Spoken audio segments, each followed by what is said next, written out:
My name is Piper Briggs. I'm 33 years old, and for the past 2 years I've worked as an attending trauma surgeon in one of the busiest emergency departments in East Tennessee. Every shift is a battle against the clock. I've opened a patient's chest in the trauma bay with nothing more than a scalpel and a rib spreader, while their blood pressure crashed second by second. I've held a teenage boy's heart in my hands, compressing it until it found its rhythm again. Yet despite everything I've accomplished, last July my own mother introduced me to her church friends as nothing more than the babysitter. That same afternoon, my 5-year-old nephew nearly drowned in Norris Lake. By the time the ambulance reached the county line, I had already brought him back. But what happened later at the hospital, when our ER chief walked into the waiting room and saw me sitting among the family, that's the part my mother still can't explain to the women in her church group. Welcome back to Diana True Stories, where buried family secrets always rise to the surface and the truth eventually speaks louder than the lies. If you've ever been underestimated by the very people who should have believed in you the most, this story is going to hit close to home. Leave a comment, subscribe to the channel, and stay until the end. You won't want to miss how this unfolds. The evening before the family gathering at the lake, I had just finished a brutal 16-hour shift. 3 emergency surgeries in a row, a major car accident on Chapman Highway, a stabbing outside a bar near Cumberland Avenue, then a young motorcyclist who slammed into a guardrail at 70 miles an hour, arriving with his femur shattered in 2. That final surgery pushed everyone in the operating room to their limits. For nearly 40 minutes, I worked with my hands inside his abdomen, trying to clamp an artery I couldn't even see while the anesthesiologist called out dropping blood pressure numbers. Finally, around 2 in the morning, he stabilized. 11 days later, he walked out of the hospital with a titanium rod in his leg and a second chance at life. Afterward, I returned to the call room, lowered myself onto the narrow cot, and peeled away surgical gloves stiff with dried betadine. My wrists carried the familiar scent of iodine, a smell that had become part of my life. Donna, our veteran night shift charge nurse, poked her head through the doorway while passing by. She'd been running trauma bays long before I ever entered medical school. "Briggs," she said, "go home. You look like you lost a fight with a cement mixer." "I just have one more set of notes to finish," I replied. She smiled and shook her head. "When you're on duty, I sleep easier. But even you need sleep sometimes." She left a cup of black coffee on the counter. By the time I finally reached it, it was ice cold. I drank it anyway. While finishing my operative notes with one hand, I scrolled through my phone with the other. A text message from my older brother, Grant, lit up the screen. "Lake house party Saturday. Whole family. Bring a swimsuit." I stared at those words much longer than I should have. Inside the hospital, everyone called me Dr. Briggs. They trusted me with their lives during the worst moments they would ever experience. At home, I was somebody else. I grew up in a small town about 20 minutes south of Knoxville, Tennessee. On clear mornings, you could see the Smoky Mountains from our backyard. It was the kind of place where everyone knew who poured whose driveway or built whose garage. My father, Dale Briggs, owned a modest construction company with 3 trucks and a hardworking crew. Honest work, early mornings, calloused hands. My mother, Lorraine, managed the household, organized every church fundraiser, and always had an opinion about everyone else's future, except her own. Then there was my older brother, Grant, 4 years ahead of me, big enough to play linebacker. From the day he was born, everyone quietly assumed he would inherit Dad's business. No one ever had to say it aloud. The family dinner table made that perfectly clear. There were 2 seats that truly mattered. Both faced Grant. I became the quiet child, the girl who read anatomy books in the back seat while everyone else watched football games. When I earned a full scholarship into the University of Tennessee's pre-med program, my mother's first reaction was pride. She frowned. "For more years? And then how many after that? When exactly are you planning on coming back home?" I looked her straight in the eye. "I'm building something, Mom." She immediately changed the conversation to Grant's brand new pickup truck. That pattern began early and only became more permanent over time. During my second year of medical school, I called home one Sunday afternoon. Mom answered on speakerphone. I could hear dishes clattering, the television playing in the background, and Dad coughing somewhere across the room. While we were talking, one of the neighbors stopped by. Mom cheerfully said, "This is Piper. She helps out at some clinic." I spoke loudly enough for everyone to hear. "Mom, I'm in medical school. Last Tuesday, I dissected a cadaver." She laughed awkwardly. "Oh, you know what I mean." Yes. I knew exactly what she meant. She had already decided who I was, and reality wasn't allowed to interfere with that version. That phone call was the first time I realized my mother was willing to rewrite my story. Unfortunately, it wouldn't be the last. And before anyone assumes I simply accepted it, I didn't. I've never been someone who smiled politely while people diminished me. During my first year of residency, I mailed my parents a beautifully framed copy of my medical diploma. Doctor of Medicine, University of Tennessee, summa cum laude. I packaged it myself, insured it, and sent it with care. 6 weeks later, I drove home for a visit. I searched every wall in the house. Nothing. Not in the hallway. Not in the living room. Not even in the den, where Grant's contractor's license and framed photograph with the county supervisor hung proudly side by side. Eventually, I opened a hallway closet. There it was, still wrapped in bubble wrap, leaning beside the vacuum cleaner. I carried it into the kitchen and placed it on the table. "So, where is this supposed to go?" Mom wiped her hands on a dish towel. "Oh, sweetheart, I just haven't found the perfect place for it yet." I pointed toward the wall behind the couch, where Grant's certificates were displayed in a perfect row. "That spot seems to work just fine for Grant." She ignored the question completely and asked if anyone wanted more pot roast. The second disappointment came when I invited the entire family to my residency graduation ceremony in Knoxville, less than an hour away. Dad said he had a concrete pour scheduled. Mom claimed the drive was simply too far. So I accepted my certificate standing beside classmates whose families filled entire rows of seats. My own family wasn't there. Instead, Dr. Calloway, the chief of emergency medicine, took my graduation photo herself because there was no one else to do it. The third time came on the day I passed my board certification. My mother answered the phone. I said, "Mom, I'm officially a board-certified trauma surgeon." She barely paused before replying, "Well, that's nice, sweetheart. Grant just signed the contract for a 32-house subdivision. Did he tell you?"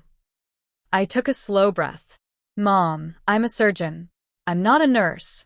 I'm not an assistant." She laughed lightly. "Playing nurse, playing doctor. What's the difference? You're still running around that hospital at all hours." That was the final time I ever tried to correct her. Not because I had given up. Because I finally realized my energy belonged somewhere better.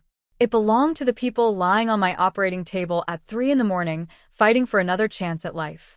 Grant's invitation to the lake house stayed unread for 2 days. I almost turned it down. I could have picked up another overnight shift, 14 straight hours. It would have been the perfect excuse, and nobody in my family would have questioned it. Then Thursday evening my phone buzzed again. This time it wasn't Grant. It was Colton. "Aunt Piper."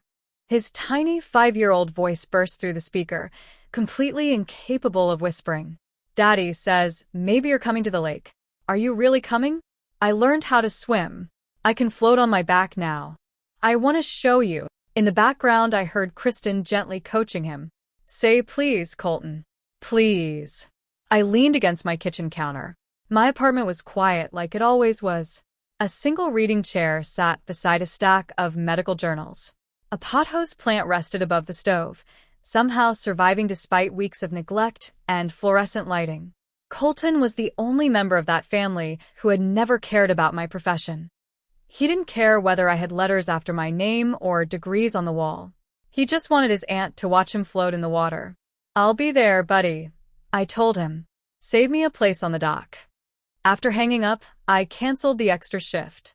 Friday night, I packed a small duffel bag. Shorts. A tank top. Sunscreen. Then, almost automatically, I grabbed the emergency kit that always stayed in my car. Gauze. Medical tape. A pocket CPR mask. A pen light. Trauma surgeons develop habits that never really disappear. It isn't paranoia. It's pattern recognition. After you've seen enough emergencies begin in perfectly ordinary places, you stop believing any place is completely safe. I also packed a child-sized life vest with a chest buckle. Grant had mentioned Colton had finished swimming lessons. Swimming lessons and open water were two very different things. Without thinking, I clipped my hospital ID badge onto my bag. I had driven straight from work too many times. Some things simply become part of you. Saturday morning at 11:15, I pulled into the gravel driveway. Grant's brand new lake house overlooked Norris Lake. A large brown A-frame with a wraparound porch. A wooden dock stretched into the green water below. Fresh-cut grass mixed with the smell of charcoal drifting through the warm Tennessee air. By noon it was already 92 degrees. The humidity felt thick enough to chew. A Bluetooth speaker played Zac Brown songs from the porch railing. Cars lined both sides of the driveway. Dad's pickup. Mom's sedan. Several SUVs belonging to people I didn't recognize. Grant had practically invited half the town. I slung my bag over my shoulder and climbed the porch steps. Mom stood in the center of a circle of church friends, balancing a glass of sweet tea while entertaining everyone with stories. She spotted me immediately. "Oh, there she is." She smiled toward the group. "Everyone, this is my daughter. She works up at the hospital." One woman wearing a floral blouse smiled warmly. "Oh, you're a nurse? That's wonderful." Mom never corrected her. Instead, she smiled even wider. She's always been such a helper. I looked directly at the woman. "Actually, I'm a trauma surgeon. I work in emergency medicine." Her eyebrows lifted in surprise. "Oh." Before she could ask another question, Mom smoothly redirected the conversation toward the potato salad. The woman politely nodded at me before following Mom to the serving table. I stood alone on the porch, my travel bag still resting at my feet. I had spoken the truth. I always did. Silence had never been my problem. The real problem was that no one in my family ever cared enough to remember it. A moment later, Kristen walked out carrying a tray of deviled eggs as if she were presenting a trophy. She hugged me with one arm, the kind of hug that creates distance while pretending affection. "Piper, you actually came." She laughed. "We honestly thought you'd be too busy with your little job." I picked up one of the deviled eggs. "Trauma surgery may be a lot of things, Kristen," I replied. "But little isn't one of them." She chuckled the way people do after they've already decided your words don't matter. "Can you help me grab the cooler from the truck?" "You look strong." I picked up the cooler without another word. A cooler wasn't worth arguing over. I had much bigger reasons to save my energy. On the porch, Dale lounged in an Adirondack chair with a can of Bud Light, entertaining two men I recognized as one of his old crew foremen and another longtime friend. He was in the middle of telling a story about Grant's latest project, proudly explaining how his crew had poured 40 yards of concrete in a single day. "That boy works harder than anybody I know," he said with a grin. I walked by. Dad looked up briefly. "Hey, Pip." That was the entire conversation. No questions about my job. No interest in how I'd been. I eventually found Colton at the end of the dock. He was crouched near the edge, poking the water with a stick while tiny minnows darted away. The moment he spotted me, he sprinted over. "Aunt Piper." He wrapped his arms around my legs, and I lifted him into a hug. "So," I smiled, "let's see these swimming skills you've been bragging about." He squirmed out of my arms and pointed proudly toward the lake. "Watch." As I looked around, my attention immediately shifted from Colton to the dock itself. There was no railing along the deep side. No life ring mounted anywhere. Only a few feet from the edge, the clear water turned into a dark green drop-off. I called toward Grant across the yard. "Where's the life ring for this dock?" Without even looking up from his burger, he waved me off. "It's a lake, Pip, not an operating room." I didn't argue. Instead, I quietly grabbed the child's life vest I'd brought and hung it over the dock railing. Some habits save lives. By noon, more guests had started arriving. Pastor Hull pulled into the driveway with his wife, Darlene, in a spotless white Buick. Mom greeted them like honored guests. A firm handshake for the pastor. A warm kiss on the cheek for Darlene. The entire performance. She proudly introduced everyone as they walked across the yard. "This is my husband, Dale. We've been married 38 years. Then she gestured toward Grant. "Our son runs the family construction business. You should see the neighborhoods he's building." Kristen earned the next introduction. "And this is our wonderful daughter-in-law." Finally, Mom reached me. I was standing beside the drinks table pouring lemonade for Colton. She rested a hand on my shoulder and smiled. "And this is Piper. She's our babysitter today. She's wonderful with Colton." She laughed lightly, as if she'd delivered the funniest joke of the afternoon. Darlene smiled politely. "I didn't. I'm not the babysitter, Mom," I said calmly. "I'm a trauma surgeon." Mom's smile never even twitched. "Oh, she's always so serious," she laughed. "Young people all think they're saving the world." Darlene glanced at me with an expression that seemed caught somewhere between sympathy and curiosity before Mom steered her toward the dessert table. I stayed where I was. A moment later, Colton tugged on my hand. "And Piper?" "Yeah, buddy? Why did Grandma call you the babysitter?" I looked down at him. Simple question. Honest child. "Sometimes Grandma forgets what I do for work." He frowned. "But you're a doctor." I handed him his lemonade. "I am." By then, I could clearly see the pattern. First, Mom introduced me as someone who helped out at the hospital. Then I became sort of a nurse. Now I was the babysitter. Every introduction drifted a little farther from the truth. And every correction became harder without turning someone else's gathering into an argument. Later that afternoon, with the Tennessee sun blazing overhead and the humid air thick enough to lean against, I sat beside Dad on the porch. He was already working on his third beer. His foreman had wandered off toward the food table, leaving the two of us alone. I tried again. "I need you to understand something." I kept trying, even after years of getting nothing back. "Dad," I began, "I had a really difficult case last week. A 16-year-old boy. Motorcycle crash. Ruptured spleen. Collapsed lung. We operated for 4 straight hours." Dad nodded absent-mindedly, the same way people nod through a weather forecast. "That's good, Pip. I'm glad you could help." Without missing a beat, he changed the subject. "You know, Grant poured the foundation for that new subdivision himself. 40 yards in one day. That boy's really something." I let the silence sit for a second. "Last month," I said quietly, "I opened a teenager's chest inside a moving ambulance. I used my own fingers to clamp a bleeding artery before we even reached the hospital." Dad finally looked directly at me. Really looked. For maybe 2 seconds. "Well," he said, "that sounds intense. You be careful up there." Up there. As if the hospital existed somewhere far away, a strange place he'd heard about but never truly imagined. Like another country.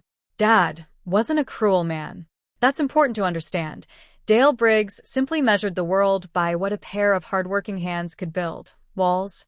My father understood the world through things he could touch and build. Foundations, walls, porches like the one we were sitting on.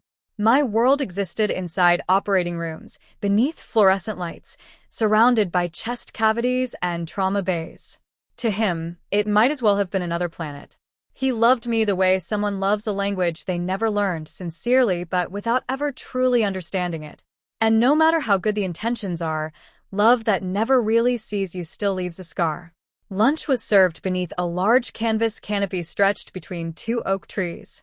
The folding tables were covered with burgers, coleslaw, baked beans, corn on the cob, and a sheet cake decorated with blue icing that proudly read Briggs Lake House. Kristen managed the entire meal like a military commander. She assigned seats, directed people toward the condiments, and made sure every photo had the perfect angle for social media. I sat at the kids' table slicing watermelon for Colton when she leaned over my shoulder, speaking just loudly enough for everyone nearby to hear. "Piper, you're honestly amazing with kids. If this whole hospital thing ever falls apart, you could totally run a daycare." I kept cutting meat slices without looking up. "The hospital thing is doing just fine, Kristen. 2 days ago, I removed a man's spleen." She wrinkled her nose. "EW. Maybe let's not talk about organs while everyone is eating. Lorraine immediately agreed. She's right, Piper. Nobody wants to hear about blood during a cookout. I placed the knife on the table, wiped my hands clean, and looked at both of them. You asked about my job. I answered honestly. If you don't want to hear the truth, don't ask the question. For a few seconds, the entire table fell silent. Then Kristen turned toward Grant and started talking about installing dock lights, as if the conversation had never happened. Grant had heard every word. He sat only a couple of chairs away, chewing his burger while staring across the lake. He didn't defend me, but he didn't disagree either. His silence said everything. He knew exactly what I did for a living. He simply found staying quiet easier than standing up for me. That had always been his way. After lunch, everyone gathered on the lawn between the house and the dock. Grant rolled out another cooler filled with beer. Dale stood up, raised a can of Bud Light, and cleared his throat with the seriousness of a man preparing to make an important speech. I just want to say a few words. Everyone turned toward him. This lake house is what the Briggs family stands for. Hard work, real work, building something you can point at and proudly say, I made that. He smiled at Grant. Son, you've taken this family business farther than your grandfather ever imagined. This place proves it. He lifted his can a little higher. Here's to Grant, to Kristen, and to a family that builds real things. Lorraine raised her glass of sweet tea. And to Kristen, the best daughter-in-law anyone could ask for. We're truly blessed. Glasses clinked together. 15 people applauded and smiled. Not one of them looked at me. I stood at the edge of the gathering holding nothing more than a glass of water, feeling as invisible as one of the lawn chairs scattered around the yard. I waited until Dad finished speaking. Then I quietly said the only thing I needed him to hear. I build things too, Dad. Mine just happened to be inside people. He heard me. I knew because his jaw tightened, the way it always did whenever he had to decide between facing something uncomfortable or pretending it didn't exist. Like always, he chose the easier option. Instead of answering, he turned back to the crowd and started talking about the quality of the lumber used for the dock. I finished my water, placed the empty glass on the table, and walked toward the lake. Colton followed behind me. We sat together at the edge of the dock with our feet dangling in the cool water. He leaned against my arm and looked up at me. Aunt Piper, why do you look sad? I forced a small smile. I'm not sad, buddy. You sure? Yeah, just thinking about doctor stuff. He accepted that answer without another question. Looking back now, that quiet moment beside the water was the last peaceful moment any of us would have that day. About 20 minutes later, Darlene found me sitting on the dock. She had taken off her sandals and carefully walked barefoot across the warm wooden planks, carrying a slice of untouched sheet cake. She lowered herself beside me with the calm patience of someone who had spent years comforting people through difficult moments. Being a pastor's wife had clearly taught her how to recognize quiet pain. Your mother told me you work at the hospital, she said gently. Are you a nurse? I turned toward her. No. I'm an attending trauma surgeon. I've been board certified for 2 years. I specialize in emergency and penetrating trauma. When someone in this county is shot, crushed in a wreck, or falls off a roof in the middle of the night, there's a very good chance I'm the surgeon opening their chest at 3 in the morning. Her fork stopped halfway to her mouth. Your mother never mentioned any of that. She usually doesn't. She slowly set the plate on the dock. Piper, that's extraordinary. I gave a small shrug. You'd have to ask my mother why she leaves that part out. I wasn't about to explain Lorraine's behavior to someone I'd known for less than an afternoon. But I also wasn't willing to let one more person walk away believing I spent my days handing out bandages. I just wanted one person at this party to know what I actually do, I said. Now you know. She nodded thoughtfully before standing up.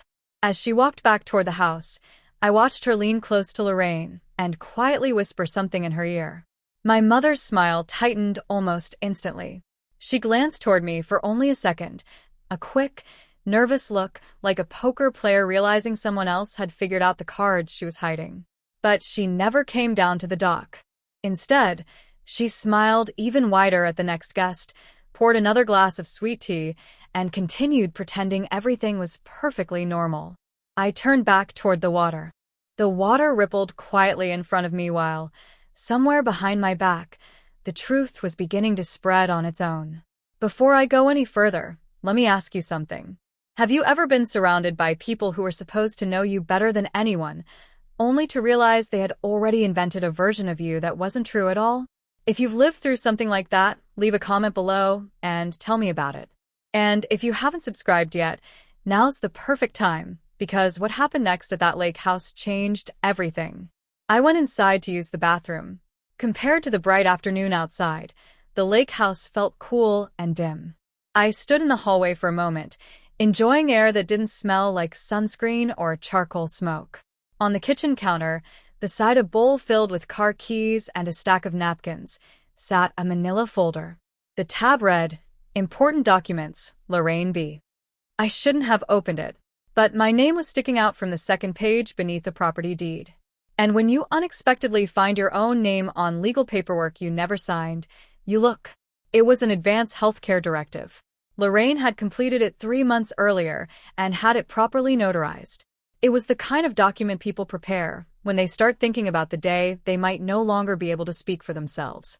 I read it standing there at the counter with the same focus I gave every surgical chart. Preferred medical decision maker, Grant Briggs. Consulting physician, Dr. Raymond Hess, family medicine, Mayville. Then I reached the final section. Additional notes. Written in Lorraine's own slightly shaky handwriting was a single sentence. Do not burden Piper with these decisions. She has already given enough of her life to that hospital. Let her rest.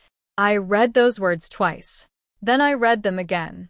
My mother had completed legal paperwork about the end of her life, and she had deliberately left out her own daughter, the board-certified trauma surgeon, the physician in the family, the person best trained to make difficult medical decisions. And the reason wasn't rejection. It was compassion. She believed she was protecting me. I understood why.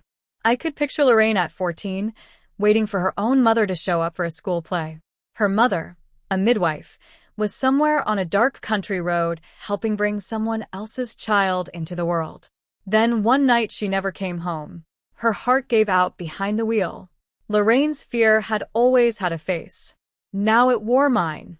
But understanding where someone's pain comes from doesn't make your own hurt any smaller. I carefully closed the folder, returned it to exactly where I'd found it, and stepped back outside into the Tennessee heat. For the rest of the afternoon, that document stayed with me like a second heartbeat.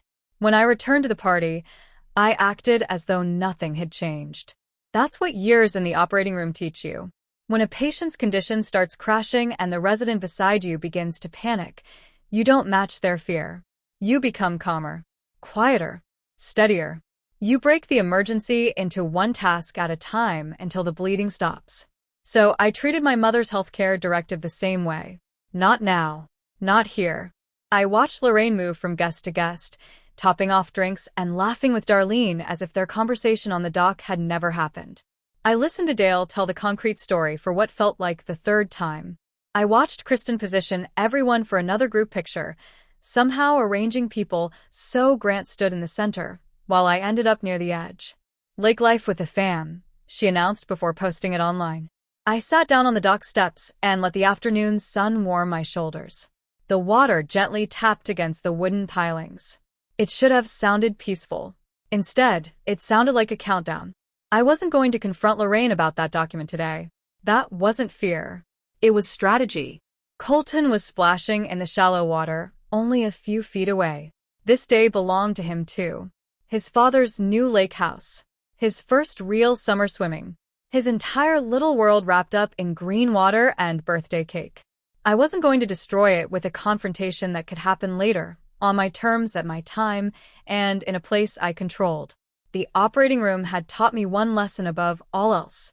The moment you lose control of the timing, you risk losing the patient. And I wasn't ready to begin operating on this family. A few minutes later, Colton climbed out of the water, soaked and shivering despite the summer heat. I wrapped him in the towel I'd brought and rubbed his arms until the trembling faded. He leaned against me like a drenched little puppy. "Aunt Piper, did you see me?" I swam all the way to the orange buoy. "I saw it, buddy," I said with a smile. You're getting really fast. He looked up at me with his father's brown eyes shining. When I grow up, I want to be a doctor like you. I stopped rubbing the towel across his shoulders. You know I'm a doctor? He squinted at me as though I'd asked the most obvious question in the world. Yeah. Dad told me. You help people when they're really hurt, like in the movies, except it's real. I lifted my eyes toward the yard. Grant was standing by the grill, turning burgers over the flames. He must have felt me looking because he glanced in my direction for a brief second. Our eyes met. Then he looked away, back to the grill, back to the smoke, back to the familiar world of burgers, doc projects, and earning Dad's approval. So Grant knew. Of course he knew. He had always known. He told his own son the truth about who I was while standing inside a house where our parents told everyone something completely different. He simply never had the courage to correct them because correcting Lorraine always led to conflict.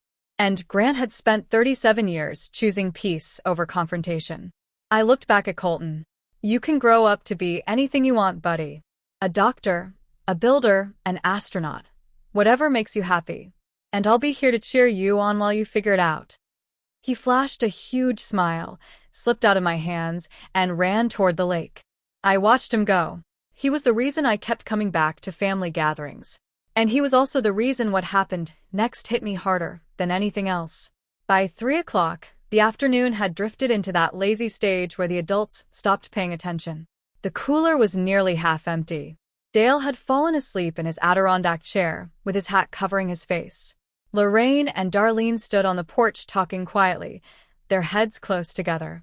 Kristen had disappeared inside, probably touching up the family photo she'd already posted online. Grant and 2 of his friends had wandered up the hill to inspect the retaining wall he wanted to build behind the house. Meanwhile, Colton and 2 neighborhood kids, maybe 7 and 9 years old, were still playing in the lake near the dock. Not a single adult stood close enough to reach them. Earlier, I had moved the child's life vest from the dock railing to the edge of the platform where it was easier to grab. Colton still hadn't put it on. I had already asked him twice. The second time I knelt in front of him, opened the vest, and said gently, "Come on, buddy. Put your arms through." Grant called down from a hill. "He's fine, Piper. He can stand there." I looked toward the spot where Colton was swimming. No, he can't. It drops off right there.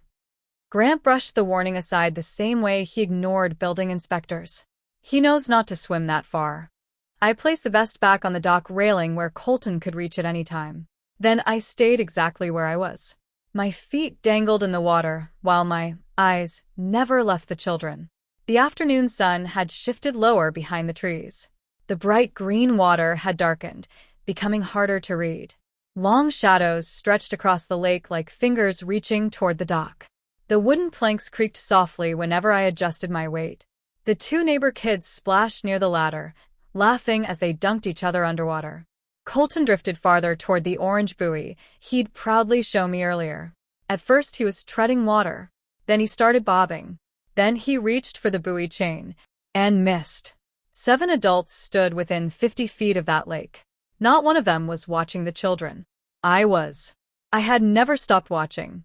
Some instincts never switch off. Mine had been sharpened over more than a decade of recognizing the tiny warning signs that separate an ordinary afternoon from a life-or-death emergency. Sound travels strangely across open water. I'd learned that during anatomy, and later understood the physics behind it. With so little interference, voices carried farther than most people realized.